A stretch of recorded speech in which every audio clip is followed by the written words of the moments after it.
tuvimos acceso a la palabra decidimos no soltarla, entonces también me gusta mucho platicar y conversar, entonces y más así cuando estamos pues como en esta plenaria que siento tan familiar y sobre todo muy familiar por mis queridas compañeras con quienes he tenido ya el gusto de compartir otras mesas y otras actividades y a quienes quiero hoy en un día tan simbólico además darles todo mi reconocimiento porque hoy es el día de las personas refugiadas.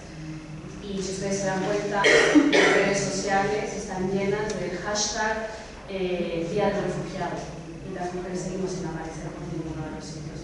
Eso me parece absolutamente lamentable y absolutamente lamentable que algunas organizaciones, incluso de las nuestras, sigan hablando de refugiados y que sigan hablando de refugiados políticos, cuando las mujeres no solamente vienen por motivos políticos, tienen también otras modalidades de persecución basada en el género que no siempre es tenida en cuenta, junto a la otra modalidad de persecución que podría ser la estrictamente política.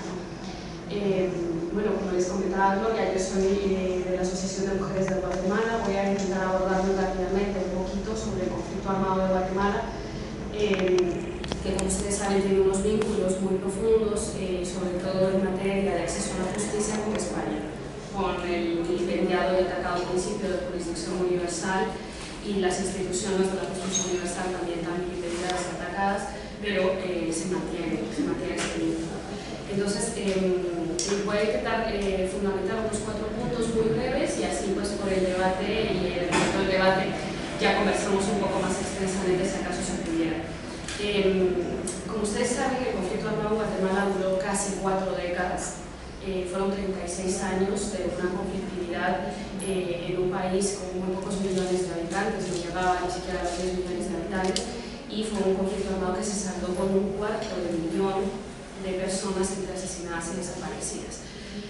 Tuvimos 2 comisiones de la verdad en Guatemala, un acto que creo de mucha valentía en todos los países del mundo que se han atrevido a mirar de frente al pasado para no repetir aquellos errores y aquellas masacres, ¿no?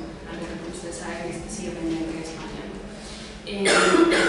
Estas comisiones de la verdad reflejaron que hubo durante la guerra planes y protocolos, es decir, fue protocolizada la violencia contra las mujeres. Lo que pasa es que lo empezaron a documentar tarde y mal, con lo cual todo lo que tuvimos en aquellas comisiones de la verdad fue un subregistro. Sin embargo, eran de los pocos procesos de memoria histórica, que fue el paso inicial, y más tarde de verdad, que empezaron a integrar el hecho de que existían realmente protocolos diseñados desde las altas élites para atacar al cuerpo colectivo del Estado a través del cuerpo individual de las mujeres, que es la definición propia que hago sobre el feminicidio. Cuando me preguntan, ustedes saben que algunas de ustedes me conocen y saben que me dedico a la investigación del feminicidio, siempre esta es la definición más leve que doy. Todo el mundo sabe que el feminicidio desde luego es una violación a los derechos humanos de las mujeres, de la cual el Estado como persona jurídica garante es responsable por acción y por omisión, que comprende un abanico muy amplio de violencias contra las mujeres, que comprende esa violencia que es la extendida en todo el mundo, a lo largo y ancho del planeta, que es la violencia en el ámbito de la pareja, pero que según vamos abriendo el abanico tenemos pues, el continuo de violencia del cual se habla en Latinoamérica, que es a lo que hemos llamado violencia feminicida. Ese continuo de violencia integra todas las violencias basadas en el género que podrían terminar luego con la vida de las mujeres. Sin embargo, teóricamente, quienes nos dedicamos a investigar esto, hemos intentado vincular también el feminicidio a los crímenes de guerra. Y en esas estamos, en ese momento estamos en el cual más de 10 países de América Latina, 13 países concretamente de América Latina e Italia han tipificado el feminicidio y lo han tipificado generalmente como esto que ustedes en España conocen como violencia de género. Ahora, ¿por qué reivindicamos un término como este? Y ahora voy a seguir hablando de la guerra. ¿Por qué reivindicamos un término como este? Porque el término violencia de género dice muchas cosas, pero lo que no dice es de qué género es la violencia. Porque la violencia ha sido una prerrogativa absolutamente masculina, y tampoco dice de qué género era la víctima. Y yo creo que ninguna persona necesite ser criminólogo o criminóloga para entender que en cualquier delito contra la vida es esencial encontrar las razones, eso que en el derecho se llama el mens rea del delito, ¿no? Y esas motivaciones tienen muchísimo que ver con el género de las víctimas, porque hombres y mujeres, como todas sabemos, no sufrimos la violencia de las mismas maneras, ¿no? Y en esto y en que este término feminicidio ha hecho unas grandes aportaciones. ¿Qué ocurre? Que estamos ahora mismo en un momento de fervor analítico sobre el debate de este término, pero hemos superado ya el debate de si es o no necesario dentro de las legislaciones locales. La mayoría de los países en Latinoamérica están de acuerdo en que nombrar adecuadamente la realidad significa apuntar adecuadamente incluso a la prevención. Nombrar adecuadamente la realidad es también hacer políticas públicas adecuadas, y se empieza por ahí, ¿no? Entonces, estamos ahora en un momento en el cual queremos que la violencia feminicida empiece a ser considerada también como un crimen de guerra, como crimen de lesa humanidad y, por supuesto, como el crimen internacional por antonomasia, que es el genocidio. ¿Por qué? Porque esto nos va a permitir que aquellos ataques generalizados y sistemáticos como el que se vivió en Guatemala, donde el 42% de la población asesinada entre 1982 y 1983 eran mujeres, lo que indica que claramente estaba protocolizada esa violencia debería ser siempre imprescriptible, inamnistiable, inindultable y perseguible por el principio de jurisdicción universal, sin importar la nacionalidad de la víctima o la nacionalidad del perpetrador. O sea, no se trata solamente de adecuar la normativa, que es lo que intentamos cuando hablamos de términos más adecuados, sino también de aplicar esa normativa. Entonces, hacia allá vamos con este debate. Colombia aprobó hace 3 semanas la ley contra el feminicidio, una ley que tuve el inmenso honor de acompañar casi desde su origen, y es justamente de lo que estamos hablando de países como Latinoamérica, y de lo que está hablando Kari Arzúa también en el Congo, de que el feminicidio tiene que empezar a ser considerado también en el ámbito de los crímenes de guerra. Ahora, ¿cómo funciona esto? Siempre pongo un ejemplo, y es este mismo del cual se hablaba antes. Durante el conflicto armado en Guatemala, en esos años especialmente que les mencionaba, hay ese momento en el cual los homicidios de mujeres descienden frente a los homicidios de los hombres, que empiezan a descender. O sea, la violencia feminicida se dispara.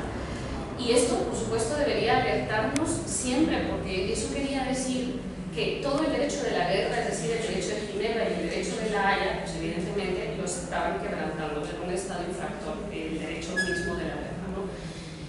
¿Y qué pasaba? Bueno, estamos hablando de personas civiles desarmadas no combatientes. Ahora, ¿cómo ha operado esa violencia históricamente? O sea, ¿cómo vinculamos el feminicidio, que es ancestral y que es histórico dentro de las guerras? Bueno, tiene una memoria histórica muy poco recordada. ¿Dónde se refleja esto básicamente? También les pongo solamente como ejemplo el caso de Guatemala. ¿Cómo se explican ustedes que el genocidio Ixí, que fue del que tuvimos mucha información el año pasado, porque fue por el que se enjuició al exdictador Ríos Montt, primer caso en el mundo donde un Estado asume su responsabilidad frente a la comunidad internacional de juzgar en su propio territorio los crímenes graves como el genocidio y los crímenes de lesa humanidad, ¿no? ¿Qué pasa en ese debate? Bueno, pues evidentemente hay una enorme cantidad de mujeres indígenas de la Ixí que vienen a brindar su testimonio, pero vienen a brindar su testimonio no solamente por el derecho a ser escuchadas, que les asiste, etcétera, sino también porque había un fuerte trabajo detrás, fruto de todos los instrumentos internacionales, evidentemente, que arropan esta lucha, para que esa brecha se abriera, ¿no? De hecho, la alianza se llama Alianza Rompiendo el Silencio. No soy yo la persona más autorizada para hablar de ella, porque no formé parte de ese trabajo, pero sí he sido observadora constante. Entonces, el gran debate era si realmente la violencia contra las mujeres está protocolizada en todas las guerras. ¿Qué es lo que ha ocurrido? Pues lo que ha ocurrido es esa ausencia de memoria histórica. En esa zona donde ocurrió el genocidio Ixí, el comandante de la base militar se llamaba, bueno, su nombre militar era Tito Arias. Casi nadie lo reconocería así, pero si les digo Otto Pérez Molina, seguro que les suena muchísimo, porque es el actual presidente de Guatemala.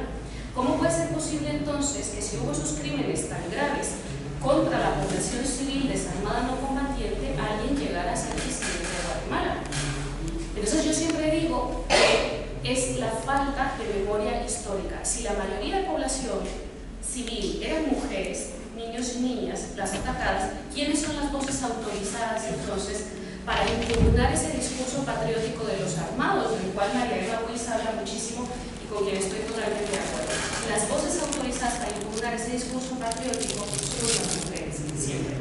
Básicamente porque las modalidades de ese protocolo de violencia atraviesan directamente los cuerpos de las mujeres. Por eso nuestras casual que la resolución 1325 haga un énfasis muy importante en la violencia sexual. No se trata de asesinatos asépticos, a distancia, con armas de fuego, etc. No, se trata de un combate que tiene que ver con el dominio del territorio. Evidentemente lo que está en disputa es la soberanía, y cuando está en disputa la soberanía, lo que se está disputando es el territorio y la capacidad de gobernar sobre la población. En ese sentido, la soberanía yo creo que siempre tenemos que observarla, como decía Foucault.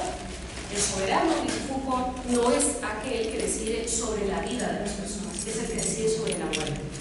Y en este caso, en el caso de las mujeres, en el caso de Guatemala, queda muy bien escrito, porque ustedes pueden ver cómo se protocolizó no solamente la forma en la que habían de morir la tortura sexual previa de estas mujeres, sino que se protocolizó también el embarazo forzado, por ejemplo, por aquello de inseminar y de dejar la huella del enemigo dentro de un grupo poblacional para fragmentar ese propio grupo, ¿no? La inseminación del semen superior del cual hablaban los nazis. Estas no son historias nuevas en ningún momento en la guerra, en la narrativa de la guerra. Pero esa narrativa de la guerra, como ha carecido de las voces de las mujeres, se ha convertido entonces en el momento de llegar a los acuerdos de paz, que es algo en lo que la resolución 1325 hace mucho énfasis también, en unos hombres que perdonan a otros hombres por los delitos cometidos sobre los cuerpos de las mujeres, porque los cuerpos de las mujeres están ausentes de esa memoria, totalmente ausentes. De ahí la gran necesidad de que nos dediquemos a observar los procesos de verdad, justicia y reparación desde la óptica de los crímenes feminicidas que se cometen. Y cuando hablo de feminicidio no hablo solamente de la muerte material de las mujeres, hablo también de la muerte simbólica. Y ahí muchas de las feministas hemos tenido grandes debates sobre el hecho de la propia violencia sexual, que en algunos casos es cierto que se ha convertido en una forma de violencia tan sumamente irreparable que ha eliminado por completo el proyecto de vida de las mujeres, a pesar de que ellas siguen vivas. Ahora bien, las feministas también hemos impugnado el propio poder de la violencia sexual. ¿Y cómo lo hemos hecho? Diciendo que si la estadística europea dice que una de las 3 mujeres ha sufrido agresiones sexuales, la europea, aquí habemos un buen grupo que la hemos sufrido. O sea, una tercera parte más o menos de las personas que habemos aquí la habíamos sufrido. ¿Hemos muerto? No. Entonces, de ahí la gran importancia también de que todos los componentes de la propia narrativa de la guerra impugnen la narrativa del propio poder de las formas de agresión, que es lo que las feministas hemos venido haciendo. Las mujeres no somos solo cuerpo, y una invasión al cuerpo puede ser la muerte simbólica, claro que sí, pero para eso estamos las otras mujeres también, para decir que se sobrevive a esas formas de agresión, que no siempre van a representar muertes simbólicas. Y en ese sentido quiero hacer un apelamiento sobre que no estoy de acuerdo en que todo lo que la resolución 1325 dice sea bueno y favorable. La resolución 1325 tiene una contradicción enorme, tiene varias, pero tiene una gigantesca donde dice que los crímenes de violencia sexual y los abusos queden fuera de las amnistías en la medida de lo posible. Entonces, si ustedes se imaginan, o sea, cuando nosotros analizamos qué es un crimen de lesa humanidad, estamos hablando de un ataque generalizado y sistemático contra un grupo poblacional. Si hemos estado hablando entonces de que la violencia sexual y la violencia feminicida en casos como Guatemala, como Colombia, como la ocupación de Israel sobre Palestina, etc., han sido ataques generalizados y sistemáticos que atraviesan los cuerpos de las mujeres, estamos hablando de crímenes de lesa humanidad. Y cuando hablamos ya de embarazo forzado, cuando hablamos ya de exterminio del propio grupo poblacional, de todo, de una parte, estamos hablando del crimen de genocidio, considerado el más grave, ¿no? Bueno, ¿cómo entonces puede permitirse la resolución 1325 decir que queden fuera de las amnistías en lo posible? Tiene que quedar fuera de las amnistías siempre, porque el derecho internacional marca que estos crímenes no pueden ser amnistiables, que no pueden prescribir, etc. Entonces, las mujeres tenemos también que impugnar esas propias narrativas, incluso de los instrumentos que más favorables nos han sido en la teoría, porque sigue siendo un discurso con absolutas prerrogativas masculinas para que esos señores de la guerra sigan perdonando a otros señores de la guerra por esos delitos cometidos gravísimos sobre las mujeres. En ese sentido, yo creo que nos queda un trabajo inmenso por hacer, pero creo también que en el caso de Guatemala tenemos unos ejemplos infinitos, pero infinitos de resiliencia y sobre todo de ruptura de los estigmas. Aquí siempre creo que es necesario, para impugnar esas narrativas de la guerra como mujeres y sobre todo como feministas, creo que es necesario hacer un análisis profundo de algo que casi siempre dejamos fuera, y que es el duelo social. ¿De qué hablamos cuando hablamos de duelo social? Me gusta muchísimo cómo lo aborda Judith Butler. Si algunos de ustedes han leído el libro Vidas Lloradas, encontrarán que Judith Butler habla simple y llanamente de aquellas cuestiones emocionales que son capaces de transcribirse y de inscribirse luego en la historia como reacciones políticas, claramente políticas, que tienen que ver con cómo absorbemos el horror que se comete frente a determinados grupos de población. Y las mujeres sabemos muy bien que el dolor, o sea, ya desde el mandato de algunas religiones de con dolor parirás a tus hijos, pues evidentemente nosotras hemos estado destinadas al dolor, pero un dolor del cual no hay empatía social realmente. ¿Por qué? Porque las mujeres estamos relegadas a esas vidas que no son dignas de ser lloradas.